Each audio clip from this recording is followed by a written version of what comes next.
Hello friends, welcome back hi fi study changing the way of education. दोस्तों, आज की class में हम लोग अपना जो डीएलएड फर्स्ट सेमेस्टर मैथ में टॉपिक चल रहा था यानी कि परसेंटेज, उसकी तीसरी क्लास डिस्कस करने वाले हैं। जैसा कि सभी को पता है, रेगुलर ये 8 बजे क्लास चलती है और उस चैप्टर के मैं सारे क्वेश्चन आपको सॉल्व कराता हूँ, वो चाहे जिस पब्लिकेशन की बुक क्यों ना हो, ठीक है ना। और आप देख रहे होंगे कि जिस टाइप के प्रश्न हैं उसी टाइप के प्रश्न आपके पेपर में पिछले साल पूछे भी गए हैं। तो वीडियो को पूरा अंत तक वॉच करना। आज की क्लास में थोड़ा सा लेंथी क्वेश्चन हो सकते हैं क्योंकि इजी क्वेश्चन सॉल्व करना हमने सीख लिया है। पहली क्लास में मैंने क्या सीखा कि परसेंटेज होता क्या है, फिर मैंने सीखा परसेंटेज को भिन्न में कैसे बदलते हैं, देन उसके बाद सीखा कि भिन्न को प्रतिशत में कैसे बदलते हैं, और उसके ऊपर हमने कुछ प्रतिशत निकालना सीखा। रिलेटेड सारे क्वेश्चन हम लोगों ने सॉल्व कर लिया है। तो आज की क्लास का पहला क्वेश्चन बोर्ड के ऊपर लिखा हुआ है। क्वेश्चन को आपको अच्छे से रीड करना है। अगर आप क्वेश्चन को अच्छे से पढ़ते हैं तो आधा क्वेश्चन आपका सॉल्व हो जाता है, ठीक है ना।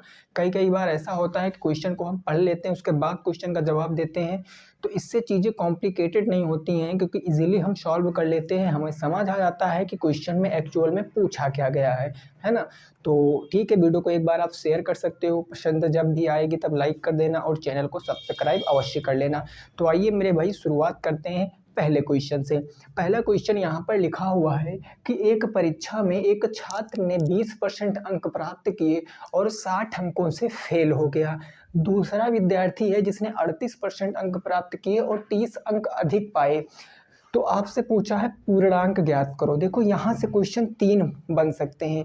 एक तो बनेगा कि पूर्णांक क्या होगा, और अगर पूर्णांक ना पूछकर कभी कभी ये भी पूछ लेता है कि कम से कम कितने अंक पाए कि वो पास हो जाए, तो ऐसे हम वो भी निकालना सीखेंगे, ठीक है ना। इस प्रश्न से हम सारा कुछ डिस्कस करा देंगे। देखो, अब इस प्रश्न को हम कैसे लगाएंगे, अगर मैं बताऊं बिल्कुल बेसिक तरीका, तो आप स्टेप बाय स्टेप समझते जाना, आपको 110% समझ में आ जाएगा। देखो, हमसे पूछा क्या गया है। जब भी कभी मेरे भाई ऐसा प्रश्न आएगा तो आपकी नज़र जब जानी चाहिए तो लास्ट में जानी चाहिए। आपसे पूछा क्या गया, आप कहोगे सर हमसे पूर्णांक पूछे हैं, तो आप पूर्णांक को ना अपने आप से मान लीजिए। हमने माना पूर्णांक क्या है भाई, x है, हमने पूर्णांक को x मान लिया, है ना, x मान लिया।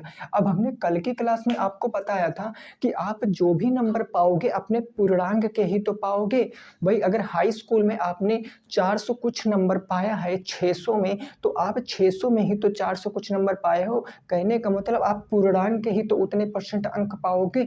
तो देखो, अगर मैं यहाँ पर कह दूं कि जो हमारा पहला विद्यार्थी दूसरा विद्यार्थी, इनको आपस में हम बराबर दिखाएंगे, है ना। देखो, अगर मैं बात करूं कि पहला विद्यार्थी कितने % अंक पाता है, तो 20% अंक पाता। अब 20% किसका पाएगा, पूर्णांक का। तो हम पूर्णांक का कितने % निकालते हैं, 20%। लेकिन यहाँ पर समझने वाली बात यह है कि जो फेल हो रहा है ना, उसको उतने नंबर देके आपको पास करना है, और जो अधिक पा रहा है उसके उतने नंबर कट कर देने हैं।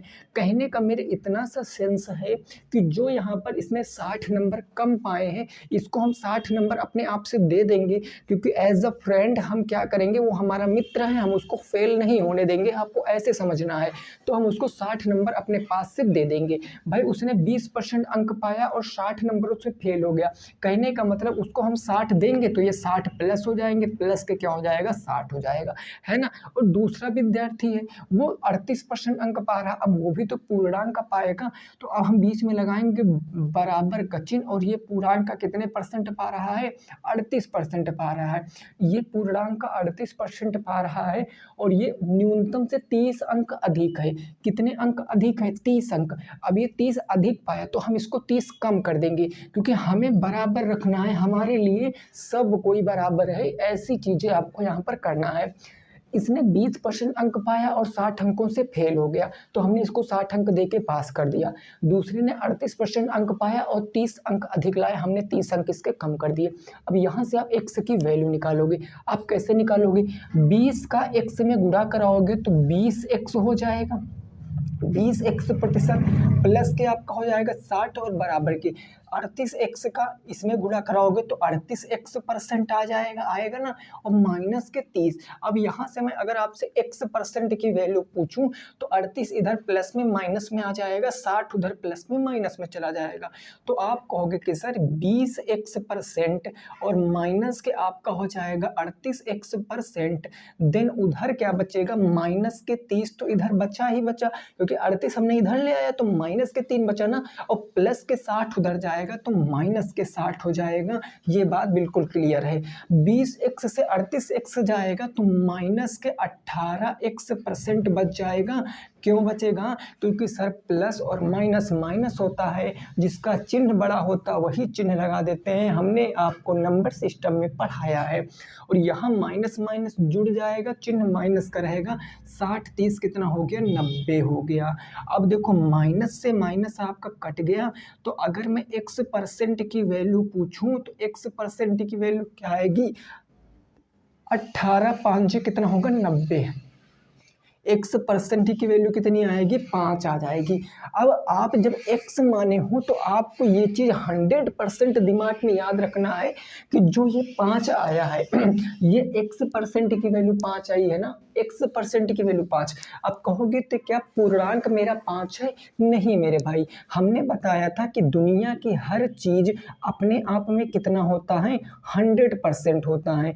दुनिया की हर चीज़ अपने आप में क्या होती है? 100% होती है। तो अगर x% की वैल्यू 5 आई है तो पूर्णांक अपने आप में 100% रहा होगा, पूर्णांक अपने आप में 100% रहा होगा।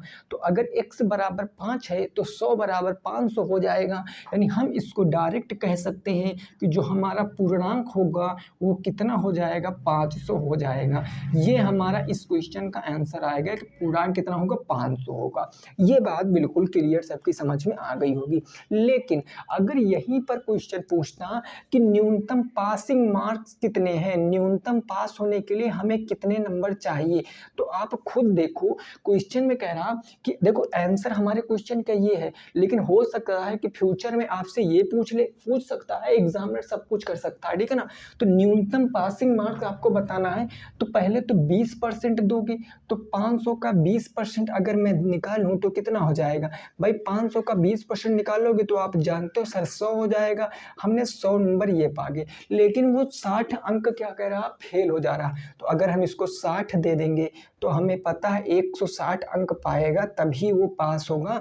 तो अगर हमसे उत्तीर्णांक पूछेगा तो 160 अंक होगा, अगर पूर्णांक पूछ रहा है तो 500 पे हम रुक जाएंगे।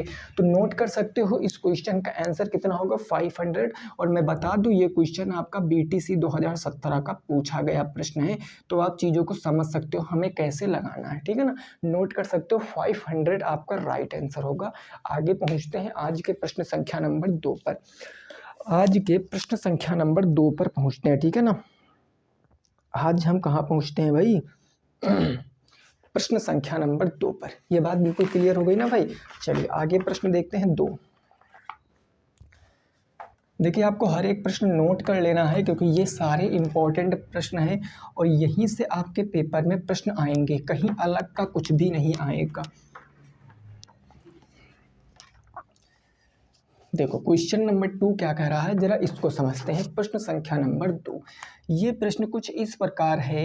ये कह रहा है कि एक दुकानदार के पास 60 कप थे। एक जो आपका सेल्समैन था, एक जो विक्रेता था, दुकानदार था, दुकानदार के पास कितने कप थे भैया? तो 60 कप थे, 60 कप थे। अब आगे क्वेश्चन कह रहा है कि 40 कप बिक गए, ठीक है ना। 40 कप क्या हो गए? बिक गए। 40 कप बिक गए। अब आगे देखो क्वेश्चन पूछे क्या है हमसे? क्वेश्चन पूछे कुल कितने प्रतिशत कप बिके, कुल कितने प्रतिशत कप बिके, कुल कितने प्रतिशत कप बिके, कितने प्रतिशत कप बिके, ये आपको बताना है। ये प्रश्न है आपका। देखो यहाँ से हम इस प्रश्न को कैसे लगाएंगे? देखो आपको कुछ करना नहीं है, आपको वही फार्मूला याद होना चाहिए कि तुलना बटे तुलनात्मक संख्या गुणे का 100। याद है मेरे भाई कि नहीं है? जरा आप बताओ, आपको ये फार्मूला याद है कि नहीं है? तुलना बटे तुलनात्मक संख्या और मल्टीप्लाई कर देंगे 100।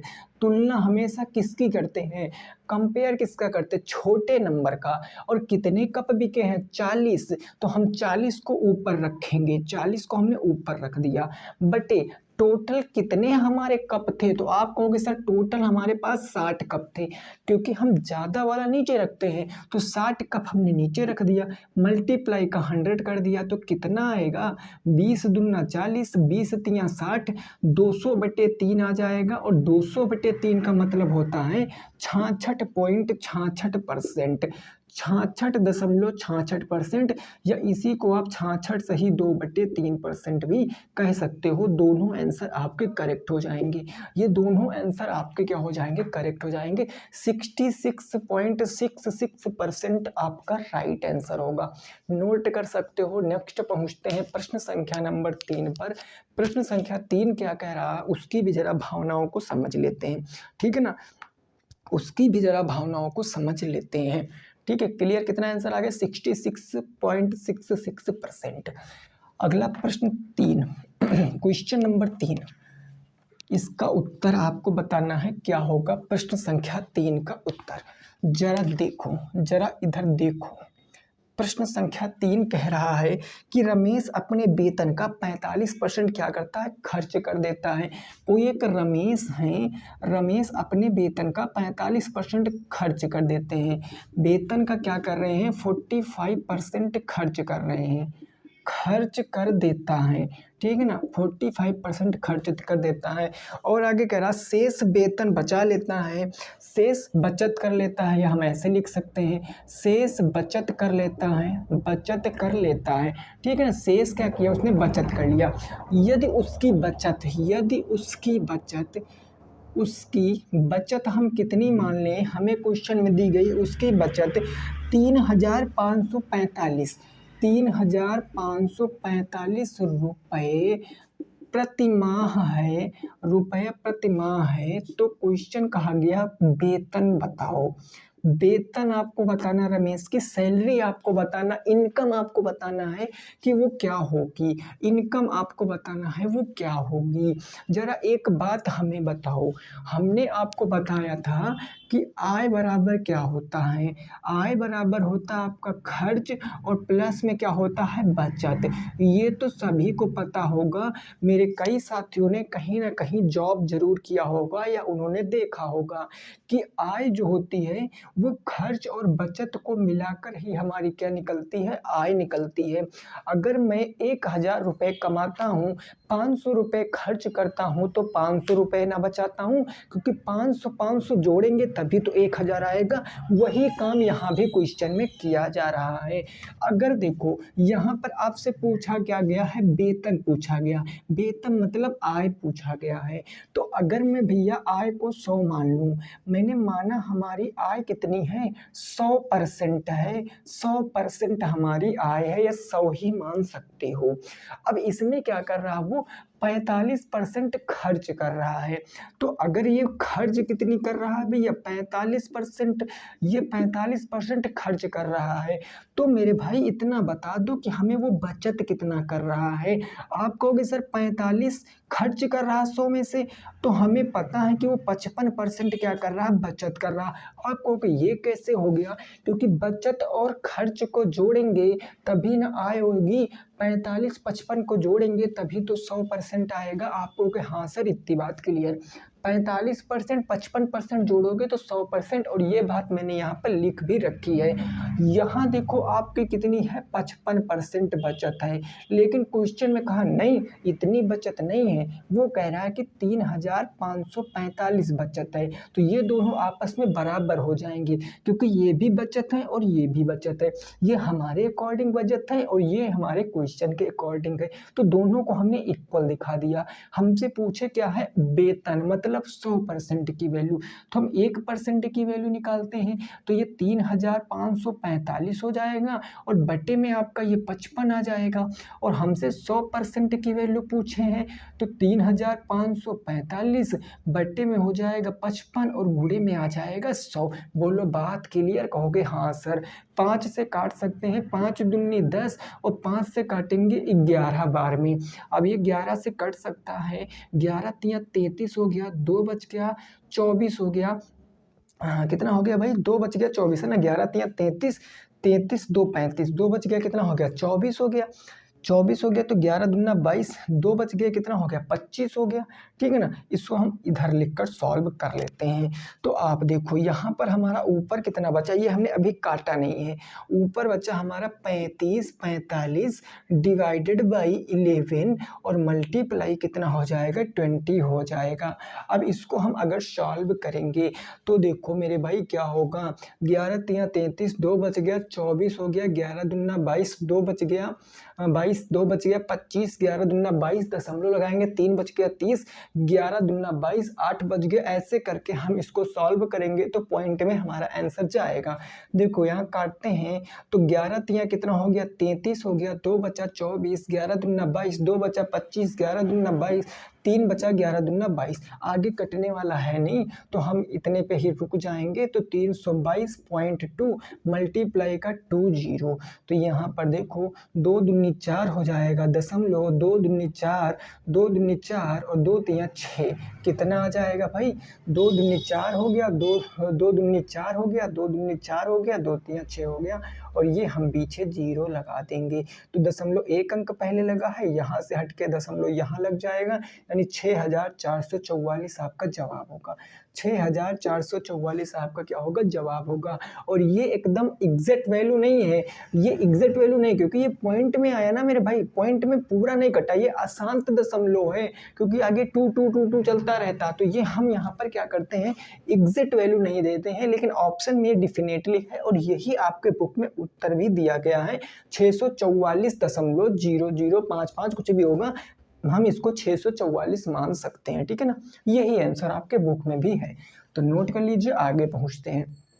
ठीक है ना। कंसेप्ट के साथ आपको क्वेश्चनों को लगाना है क्योंकि कंसेप्ट मोस्ट इंपॉर्टेंट है। स्टेप बाय स्टेप आप लिख लोगे तो आपको बहुत अच्छे से क्लियर हो जाएगा, 110% आप लगा पाओगे क्वेश्चनों को, है ना। नोट करो, फिर आगे पहुंचते हैं। प्रश्न संख्या नंबर किस पर? वो होगी हमारी 4। ठीक है ना। क्वेश्चन नंबर होगी 4। ओके ना मेरे भाई, नोट कर लिया? ठीक है। अब देखो प्रश्न संख्या 4 क्या कह रहा है, उसको भी जरा समझते हैं। प्रश्न संख्या 4 को यहाँ तक की बात बिल्कुल क्लियर हो गई है। देखो अब अगला प्रश्न हो जाएगा 4 नंबर। ये क्या कह रहा है, जरा इसको हम समझते हैं।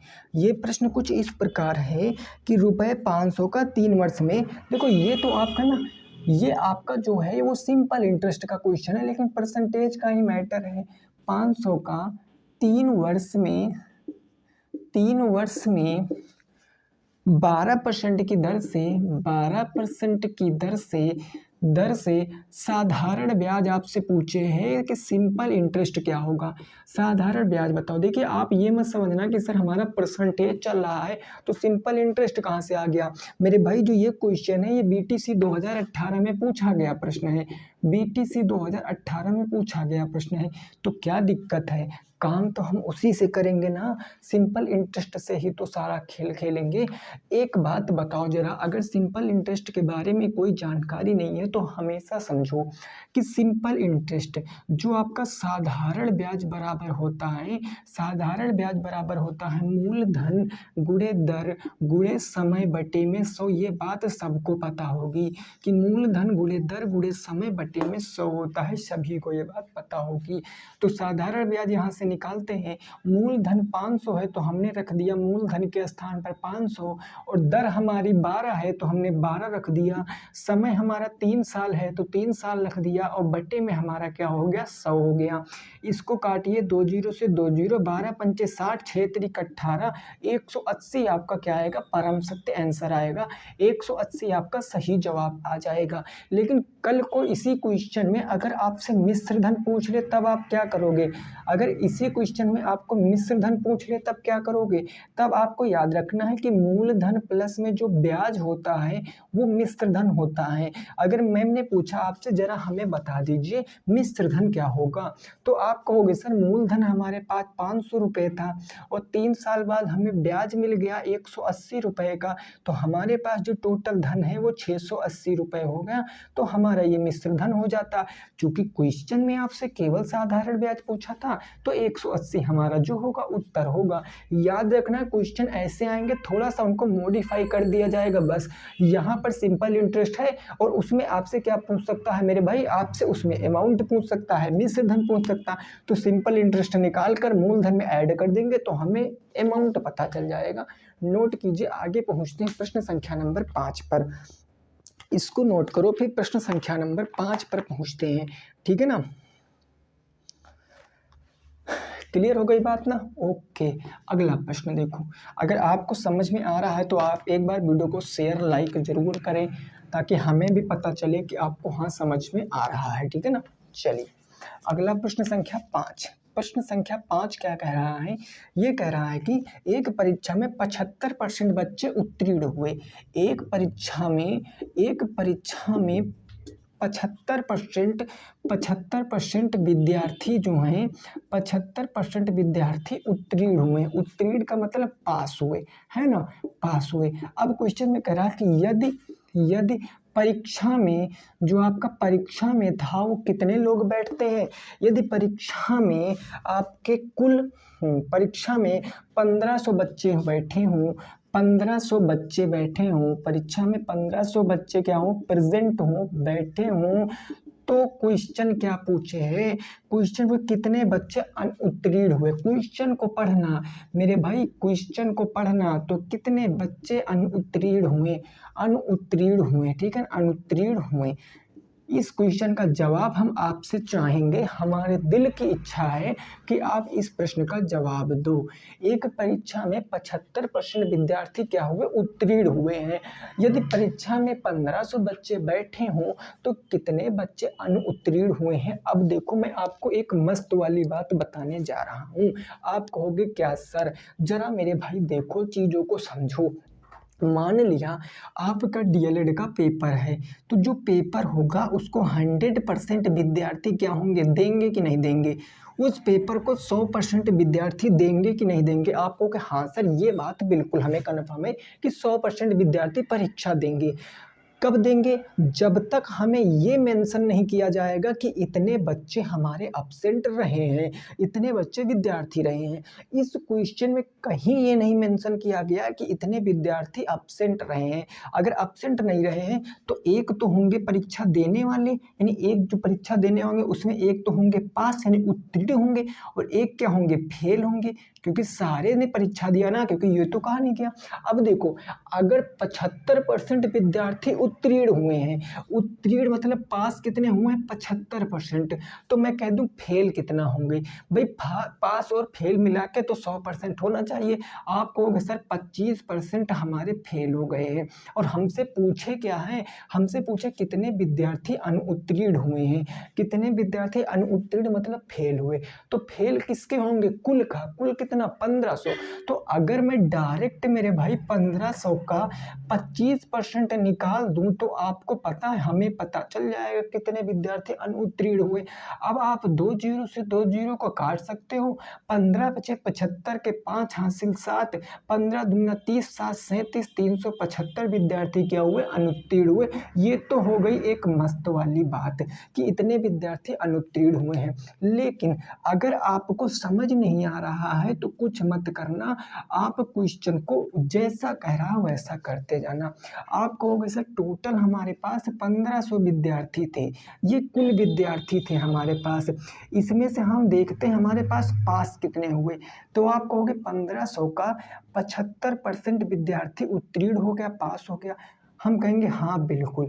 तो 15 पच्चे कितना होता है, 75 होता है। 5 कैरी आ गया 7, 15 सत्ते कितना होता है, 15 पचे 75, 15 छक्का 90, 15 सत्ते 105, 105 और 105, 110, 2 112, यानी 1125 विद्यार्थी जो थे वो हमारे पास हो गए हैं। और पास अगर 1125 हो गए तो फेल कितने होंगे, जरा आप खुद से सोचो कि फेल कहोगे यार 1500 विद्यार्थी थे, उसमें से 1125 विद्यार्थी पास हो गए, तो फेल कितने हुए, बस घटा देंगे। 10 से 5 जाएगा तो 5 बचेगा, 8 से 2 जाएगा तो कितना बचेगा भाई, देखो 9 से 2 जाएगा 7 बचेगा, 4 से 1 जाएगा तो कितना बचेगा, 3 बचेगा। और यहाँ पर 1 से 1 गया, कुछ नहीं, 375 विद्यार्थी क्या हो गए, फेल हो गए। तो ऐसे भी समझ सकते थे और डायरेक्ट भी लगा सकते थे, दोनों एकदम करेक्ट है और दोनों से पूरे नंबर मिलेंगे, एक भी नंबर कट होने वाला नहीं है। यानी कितना आंसर आएगा, 375।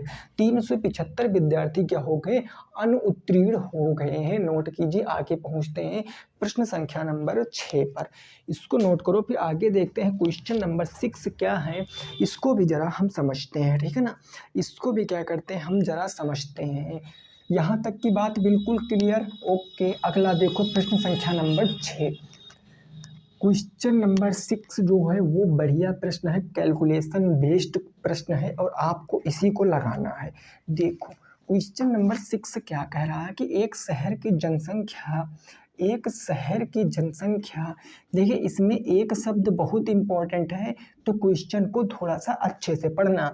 एक शहर की जनसंख्या में प्रतिवर्ष क्या हो रहा है, प्रतिवर्ष 20% की वृद्धि हो रही है। 20% की क्या हो रही है, वृद्धि हो रही है। 20% की वृद्धि हो रही है। अब देखो आगे क्वेश्चन कहा गया, यदि शहर की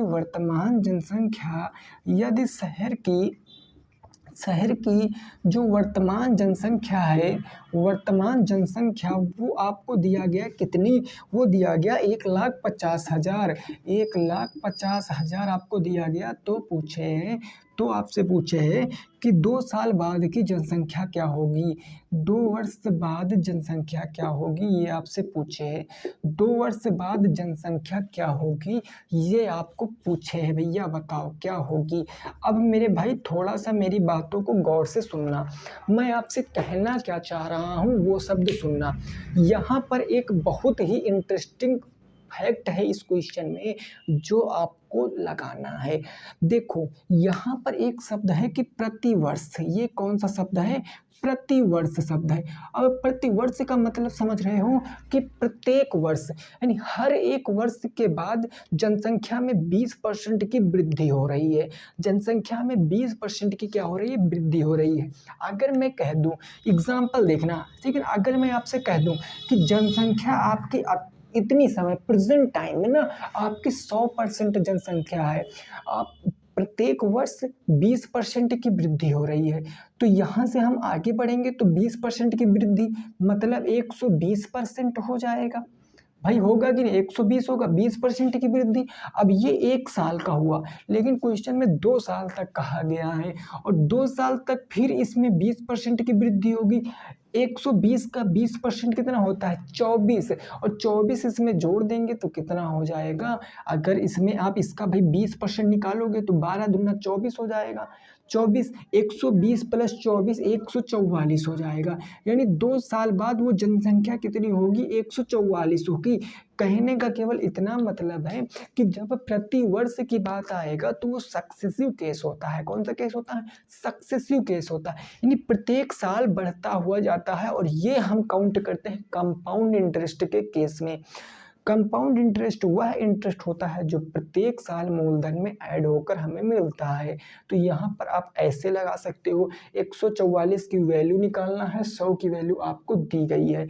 या आप ऐसे समझो कि अगर हमारी वर्तमान जनसंख्या कितनी है, वर्तमान जनसंख्या 1,50,000 है। वर्तमान जनसंख्या 1,50,000, ये अपने आप में 100% है। अब 2 साल तक 20% की वृद्धि हो रही, तो 20% की वृद्धि मतलब 120 बटे में 100, भाई 120% और फिर एक साल वृद्धि हो रही कितनी 120% बटे में क्या हो जाएगा 100, 120 बटे में 100। इसको सॉल्व करोगे तो 2 साल बाद की जनसंख्या पता चल जाएगी। आइए सॉल्व करते हैं। ये जीरो ये 3 4, तो 1 2 3 4 जीरो हमारे क्या हो गए खत्म हो गए ना। और यहाँ हमारा क्या बचा 15 बचा। मल्टीप्लाई 12 गुणे 12 करोगे तो 144 आ जाएगा। और ये डबल जीरो हमारे लग जाएंगे। अगर हम इसको क्या करेंगे सॉल्व करेंगे तो 15 चौके 60 के जीरो, कैरी हमारा 6 आ गया। 15 चौके 60 6 छाछ 60 हमारा कैरी 6 आ गया। 15 कम 15 15 6 कितना हो गया 21। 21,600 जनसंख्या हो जाएगी कितने साल के बाद मेरे भाई, तो वो आ जाएगी आपके 2 साल के बाद। अगर 20% की वृद्धि हो रही है तो संख्या 2 साल बाद 2,16,000 हो जाएगी। ठीक है ना, कि 2 लाख इकाई दहाई सैकड़ा हजार 10,000 लाख 2,16,000 हो जाएगी। नोट कर सकते हो। ठीक है ना, इसको नोट कीजिए। आगे पहुंचते हैं नेक्स्ट प्रश्न पे। प्रश्न संख्या नंबर किस पर, तो प्रश्न संख्या नंबर हम पहुंचते हैं मेरे भाई 7 के ऊपर, है ना। प्रश्न संख्या 7 के ऊपर पहुंचते हैं और बिल्कुल ऐसा ही प्रश्न मैं आपको दे रहा हूं, जरा उसको करने की कोशिश करना। ठीक है ना, चलिए अब देखो। अब यहाँ पर इसका तो आंसर आपका आ गया, लेकिन अब इस क्वेश्चन को मैं थोड़ा सा चेंज करता हूँ। ठीक है ना, मैं इस क्वेश्चन को थोड़ा सा चेंज करता हूँ। अब देखो, जहाँ 20% की वृद्धि थी, यहाँ 20% की वृद्धि थी, वहाँ आपको करना है 10% की कमी। 10% की क्या करना कमी, 10% की कमी हो रही है। 10% की और एक कमी हो रही। यदि वर्तमान जनसंख्या इतनी है तो आपसे पूछे तो 2 वर्ष पहले की जनसंख्या बताओ। 2 वर्ष पहले की जनसंख्या बताओ। पहले की क्या बताना आपको, जनसंख्या बताना। 2 वर्ष पहले की जनसंख्या बताओ। ये प्रश्न है, जरा इसका उत्तर बताओ। ये प्रश्न है, आपको थोड़ा इसका उत्तर बताना है। थोड़ा सा मैंने चेंज कर दिया है, क्वेश्चन नंबर 7 है, थोड़ा सा मैंने चेंज कर दिया इस प्रश्न को। ठीक है ना, उत्तर बताना इसका। जी अब देखो, अगर मैं आपसे एक चीज कहता हूँ कि यहाँ पर जो जनसंख्या है वो 2 वर्ष पहले की हमसे पूछे है और 2 वर्ष बाद की जनसंख्या हमें दे रखा है, तो देखो अगर हम 2 वर्ष पहले की जनसंख्या, अगर मैं वर्तमान की जनसंख्या 100 मानता हूँ, वर्तमान की जनसंख्या कितनी मानता हूँ 100 मानता हूँ। अब 10% की कमी हो रही है, यानी 10% की कमी करेंगे तो ये 90 हो जाएगा। होगा कि नहीं, 10% की कमी 1 साल में, चूंकि 2 साल तक कमी हो रही है ना, तो फिर 10% की कमी करेंगे। 90 का 10% 9 यानी कि 81, यानी कि 2 वर्ष बाद जो हमारी जनसंख्या रही होगी वो होगी कितनी 81। यानी ये जो हमारा दिया गया है कि ये कितनी वर्तमान जनसंख्या, अब की जनसंख्या हमें दिया है, यानी 81 की वैल्यू इतनी दे रखा है। 81 की वैल्यू इतनी दे रखा है, आपसे 100% की वैल्यू क्या पूछे हैं, उत्तर में पूछे हैं। तो आप यहाँ से एक चीज समझ सकते हो हम ऐसे भी कि सर अगर वर्तमान जनसंख्या हमारी 1,50,000 है, वर्तमान जनसंख्या 1,50,000 है, 10% की वृद्धि हो रही मतलब 10% की कमी हो रही मतलब 90 बटे में 100। उसके बाद 10% की फिर से कमी हो रही मतलब 90 बटे में 100। तभी तो 2 साल बाद कमी हुई है, तो 2 साल बाद हमने कमी कर दिया। फटाफट तरीके से काटेंगे, 1 2 3 4, 1 2 3 4 जीरो खत्म। 9 9 81, ये हो जाएगा 81। उसके बाद डबल जीरो इंटू क्या हो जाएगा 15 हो जाएगा। अब हम इसको सॉल्व कर सकते हैं। 15 एकम 15 के 5 कैरी 1 आ गया, नीचे डबल जीरो हम लगाते। 15 अट्ठे कितना होता 120, 120 में अगर हम 1 जोड़ेंगे तो 121 हो जाएगा।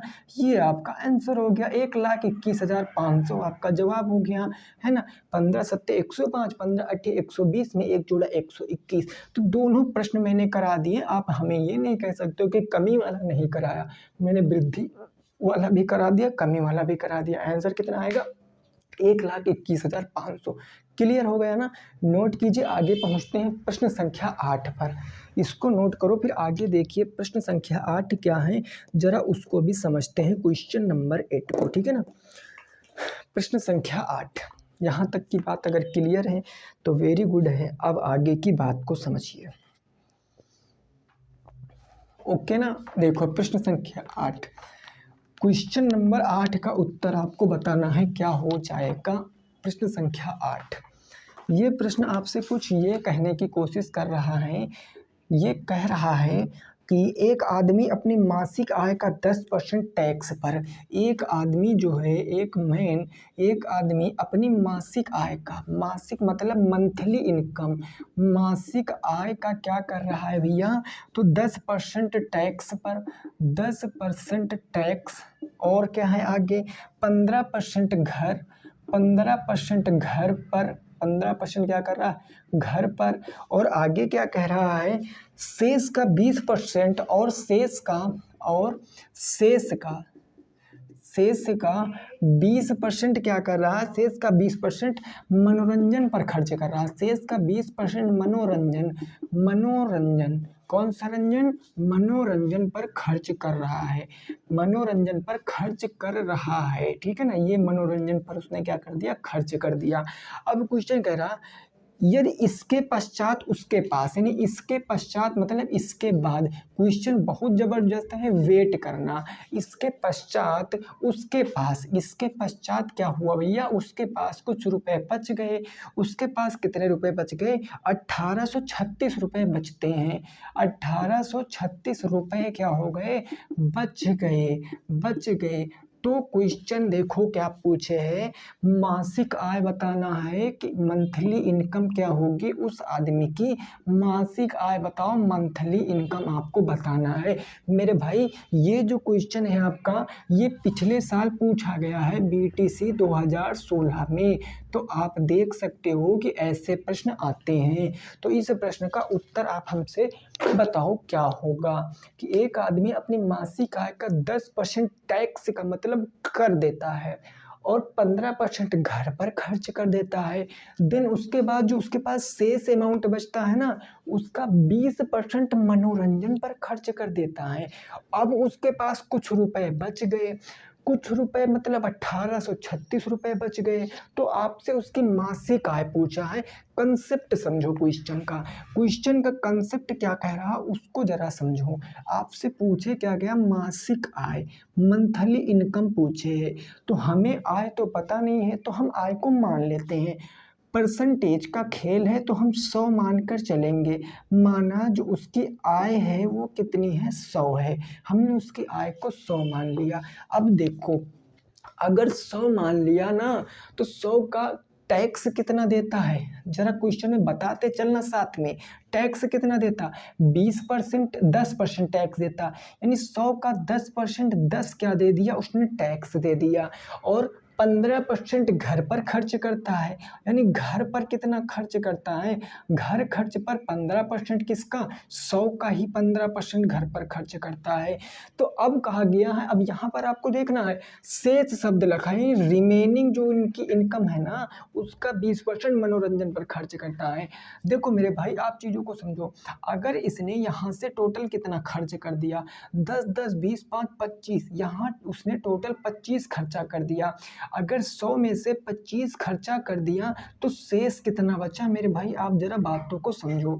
मेरे पास शेष कितना बचा, अगर 100 था टोटल आए, 25 खर्चा कर दिया तो शेष कितना बचा, 100 माइनस के 25, यानी कि 75 शेष बचा कि नहीं बचा, 75 शेष बचा भैया, 75 शेष बचा कि नहीं बचा। और शेष का 20% मनोरंजन पर खर्च करता है। अब इसका 20% मनोरंजन पे खर्च करता है, तो हम अगर इसका 20% निकालेंगे तो हमें पता इसका 20% 15 आ जाएगा। ऐसे कर सकते हो 20 एकम 20, 20 पंचे 100, 5 से काटेंगे 15 बार में। शेष का जो 15 है वो किस पर खर्च करता है, मनोरंजन पर।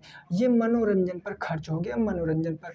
तो अब उसके पास कितना शेष बच गया, अब उसके पास भाई 75 शेष था, 75, उसमें से 15 खर्चा कर दिया, तो अब शेष बच गया 75 माइनस के 15, यानी शेष कितना बच गया, 50 बच गया। बात को जरा समझना, शेष कितना बच गया, शेष कितना बच गया, 60 बच गया।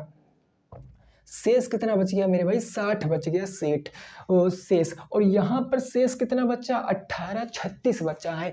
यानी मैं इतना कह सकता हूँ कि जो 60 है वो 1836 के बराबर है। बोलो बात क्लियर। 60 क्या है, 1836 के बराबर है। तो मैं आपसे कहूँ यार 1 किसके बराबर होगा, जरा फटाफट बताओ 1 किसके बराबर होगा। आप कहोगे 1836 डिवाइडेड बाई 60। अब इसको सॉल्व करके टाइम वेस्ट मत करना। आपसे पूछे मासी का है, मासी का है क्या माने हो, 100 माने हो, तो 100 की वैल्यू निकाल दो फटाफट तरीके से। 100 की वैल्यू निकालोगे 1836 डिवाइडेड बाई 60 इंटू का 100।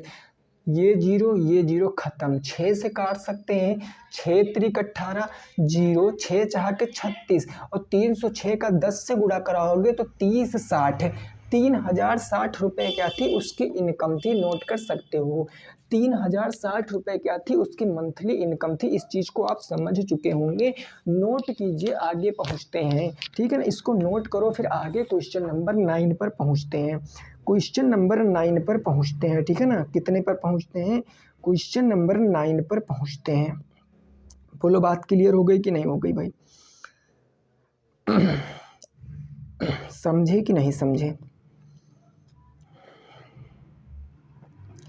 कितनी हो गई भाई, 3060 रुपये उसकी क्या हो गई, इनकम हो गई, ठीक है ना।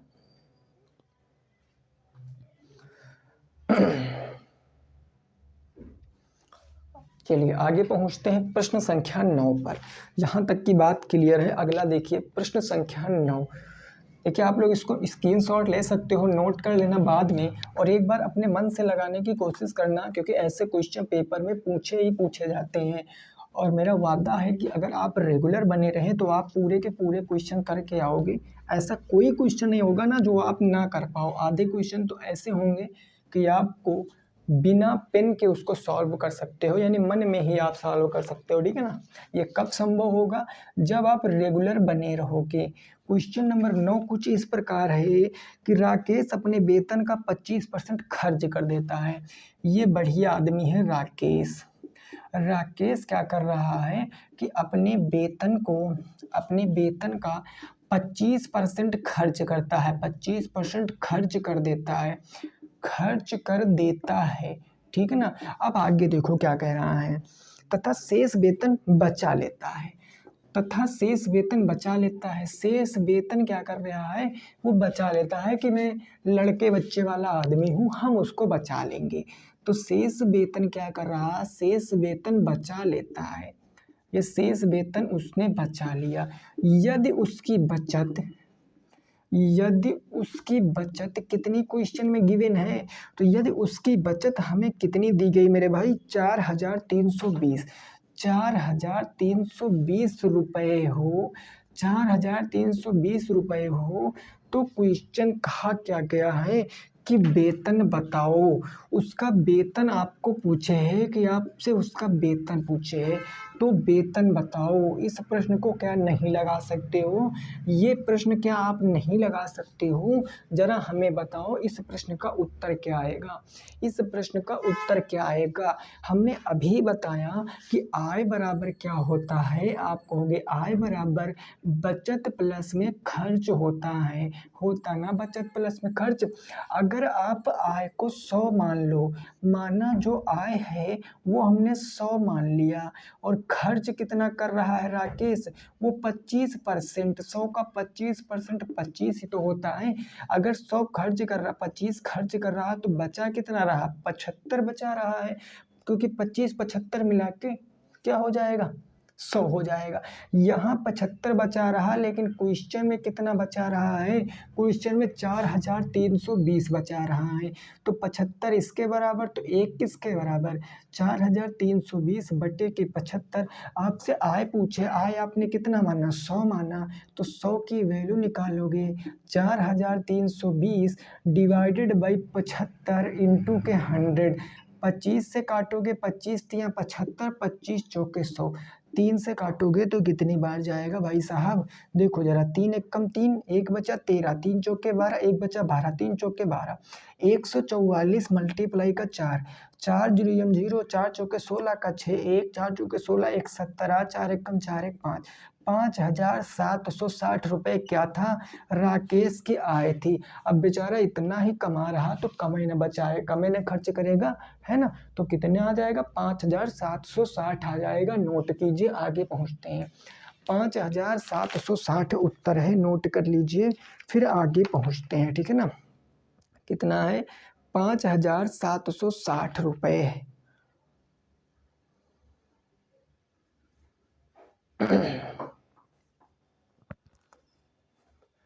क्लियर बात हो गई ना मेरे भाई। चलिए आगे देखिए, नेक्स्ट क्वेश्चन, क्वेश्चन नंबर 10, प्रश्न संख्या 10। देखिए ये प्रश्न थोड़ा सा लेंथी है, तो इस प्रश्न को आपको अच्छे से समझना है, ठीक है ना। थोड़ा सा लेंथी प्रश्न है और लास्ट प्रश्न है आज की क्लास का। अगर मैं कह लूँ तो आज की क्लास का सबसे टफ प्रश्न यही माना जाएगा, प्रश्न संख्या नंबर 10। तो थोड़ा टाइम लगेगा क्योंकि लैंग्वेज भी इसकी लेंथी है, तो मुझे लिखने में टाइम लगेगा, है ना। तो देखो इस प्रश्न को क्या कह रहा है, हम लोग कराने जा रहे हैं अब चुनाव, ये चुनाव कराने जा रहे हैं। तो ये कह रहा, एक चुनाव में 2 उम्मीदवार थे, एक चुनाव में क्या थे, एक चुनाव में 2 उम्मीदवार थे, 2 प्रत्याशी, उम्मीदवार का मतलब 2 प्रत्याशी, 2 उम्मीदवार थे। 10% मतदाताओं ने मत नहीं डाला, 10% मतदाताओं ने क्या किया, मतदाताओं ने मत का प्रयोग नहीं किया, मत का प्रयोग नहीं किया, ठीक है ना, मत का प्रयोग नहीं किया 10% ने। ठीक है सर, इतनी बात क्लियर है। उसके बाद कह रहा, जीतने वाले उम्मीदवार कुल मतों के 49% मत पाकर, जो जीतता है ना, जीतने वाला उम्मीदवार क्या कर रहा है कि कुल मतों का, जो कुल मत है ना, कुल मतों का 49% क्या कर रहा है, 49% मत लेकर, 49% मत लेकर कितने मतों से, तो वो मेरे भाई आप कह रहा 10,000, कितने, 10,000 मतों से क्या कर रहा है, 10,000 मतों से जीत जाता है, 10,000 मतों से जीत जाता है। ठीक है, क्वेश्चन कह रहा, हारने वाले उम्मीदवार को कितने मत मिले और कुल मतों की संख्या। हारने वाले को कितने मत मिले, 2 प्रश्न हैं। हारने वाले को कितने मत मिले, हारने वाले को कितने मत मिले और आपसे कुल मतों की संख्या पूछे, मिले और कुल मतों की संख्या, 2 चीज़ आपसे पूछे हैं मेरे भाई। और कुल मतों की संख्या, कुल मतों की क्या बताना है, संख्या बताना है। नंबर ऑफ टोटल वोट आपको पूछे हैं और आपसे पूछे विनर ने कितने वोट पाए हैं, लूजर का आपको दे रखा है, हारने वाले को आपका दे रखा है और जीतने वाले का दिया है ना। बताओ इस प्रश्न का उत्तर बताओ कि एक चुनाव में 2 उम्मीदवार थे, 10% मतदाताओं ने मत का प्रयोग नहीं किया, जीतने वाला उम्मीदवार कुल मतों का 49% मत लेकर 10,000 मतों से जीत जाता है, हारने वाले को कितना मत मिला और कुल मतों की संख्या। अब देखो इस प्रश्न में क्या कुछ लॉजिक क्या पकड़ पा रहे हो आप लोग, कहोगे क्या सर, जरा देखो। अरे मेरे भाई अगर मैं कुल मत मानूं, हमें लास्ट में क्या पूछे, कुल मत, तो हमने कुल मतों की संख्या मान लिया। कुल मतों की संख्या हमने कितना माना, तो हमने माना कुल मतों की संख्या हमारी 100% रही होगी, है ना। 10% मतदाताओं ने मत का प्रयोग नहीं किया, तो मत का प्रयोग कितने लोगों ने नहीं किया, मत का प्रयोग कितने लोगों ने नहीं किया, कितने लोगों ने नहीं किया, जरा मेरे भाई बताओ। आप कहोगे 100 का 10% मतदाताओं ने मत का प्रयोग नहीं किया, मतलब 10% ने मत नहीं किया, तो प्रयोग किया कितने लोगों ने। अगर 10% ने मत नहीं किया तो प्रयोग किया कितने लोगों ने, भैया 100% वोटें थी, 10% ने मत नहीं किया, यानी कि 90 ने मत किया, 90 10 100 तभी तो टोटल। भाई जो इलेक्शन होता है, एक तो वोट डालने वाले होते, एक वोट डालने वाले नहीं होते, उन्हीं को मिला के टोटल वोट होते हैं ना, तो वही काम। अब देखो, अब कह रहा है कि जीतने वाला उम्मीदवार कुल मतों का 49% पाता है। कुल का मतलब पता है टोटल वोट का, टोटल वोट कितने थे, 100 थे। तो अगर मेरे भाई जीतने वाला, बात को समझना, जीतने वाला कितने परसेंट पा रहा है, जीतने वाला आपका 49% पा रहा है। कितने परसेंट, 49%। जीतने वाला 49% पा रहा है और वह क्या कर रहा है, 10,000 मतों से जीत जाता है। जीतने वाला कितने मतों से पा रहा है, 10,000 मतों से जीत जाता। अगर ये 49% आपका क्या है, वोट जीतने वाले को मिल रहे हैं, तो हारने वाले को कितने मिलेंगे, जरा बताऊं। ये 49% जीतने वाले को मिले तो हारने वाले को, अब लॉजिक समझना, हारने वाले के मत हम कैसे निकालेंगे, हारने वाले के मत हमेशा हम कैसे निकालेंगे, ये जो हमारे प्रयोग किए गए वोट है ना, यानी कि 90 माइनस के 49 कर देंगे तो हमारा कितना आएगा, 10 में से 9 गया 1, 8 में से 4 गया तो 4 41, यानी ये आपके हारने वाले के वोट आ गए।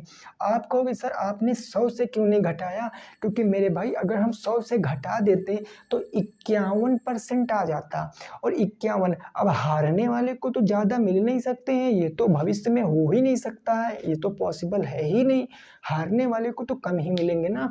तो इसीलिए 90 से हमेशा वैलिड वोटों से हम घटाते हैं। अगर हमें लूजर का वोट पता करना है तो हमेशा वैलिड, वैध मतों से ही हम चीज़ों को घटाएंगे, टोटल से नहीं घटा देंगे, नहीं फिर चीज़ें कॉम्प्लिकेटेड हो जाएंगी। तो कितना आ गया, 41 आ गया। अब देखो कह रहा है कि 1000 मतों से जीत गया। अब मेरे भाई जरा आप खुद सोचो, जीतने वाला 49 पा रहा है, हारने वाला 41 पा रहा है, तो वह कितने मतों से जीता, कितने परसेंट मतों से जीता। आप कहोगे यार 49% पा रहा है, 41% हारने वाला पाया, मतलब यार वो 8% से जीत रहा है, वो 8% से जीत रहा है। और यहाँ कितने में, 10,000 में, यानी 8 की वैल्यू कितने क्वेश्चन में गिवन है, 10,000, 8 की वैल्यू 10,000, तो 1 की वैल्यू क्या आ जाएगी, 1 की वैल्यू आ जाएगी 10,000 बटे के 8। आपसे कुल मत, पहले तो आप कुल मत निकाल लीजिए, कुल मत का मतलब 100, तो 100 की वैल्यू निकालोगे तो 100 की वैल्यू हो जाएगी 10,000 बटे में 8 और गुणे में क्या होगा, 100 होगा। 4 से काटेंगे, 4 दूनी 8, 4 से काटेंगे तो 25 बार में, 2 से काटेंगे, 2 पंजे 10, कितने, 3 जीरो बचे, तो 3 जीरो, और यहाँ हम काटेंगे तो 25 पंचे 125, कितने जीरो हैं भाई, 3 जीरो हैं, तो 3 जीरो लगा लिया, यानी 1,25,000 क्या थे आपके टोटल वोट थे। टोटल वोट कितने थे, 1,25,000 थे। अब आपसे कहा गया कि कितने हारने वाले को वोट मिले, तो हारने वाले का वोट अब निकाल लोगे। सारा कुछ मैंने लिख रखा मेरे भाई, इतना काम कर सकते हो कि नहीं कर सकते हो। मैंने टोटल वोट निकाल दिए, जब कुल मत पता है तो हम हारने वाले का पूछे चाहे जीतने वाले का, वो तो मेरे लिए बाएं हाथ का खेल है ना, ये तो आप कर ही सकते हो। तो इसका जवाब आपको कहाँ बताना है, कमेंट बॉक्स में बताना है। कहाँ बताना है भैया, कमेंट बॉक्स में इसका जवाब बताना है। कौन सबसे पहले इसका जवाब देगा, लूजर को, हारने वाले को कितने वोट मिले हैं, ये आपको बताना है, ठीक है ना। तो आज हमारा ये जो परसेंटेज का चैप्टर था वो ख़त्म हो गया है। देखिए एक नज़र में हम लोग ये सारे चैप्टर करेंगे, एक बार हम लोग ये सारे चैप्टर करेंगे, फिर एग्ज़ाम के पहले पहले मोस्ट इम्पॉर्टेंट क्वेश्चनों की सीरीज भी सॉल्व करेंगे, जिसमें सभी प्रीवियस ईयर क्वेश्चन क्या होंगे, इंक्लूड हो जाएंगे, ठीक है ना, सभी प्रीवियस ईयर क्वेश्चन इंक्लूड होंगे। तो ये जवाब आप कमेंट बॉक्स में दोगे, स्क्रीनशॉट अच्छे से ले लीजिए, फिर आगे हम लोग कल की क्लास में डिस्कस करेंगे एक नया चैप्टर जो भी होगा। सभी साथी रखेंगे अपना ख्याल। जय हिंद, जय भारत और वंदे मातरम।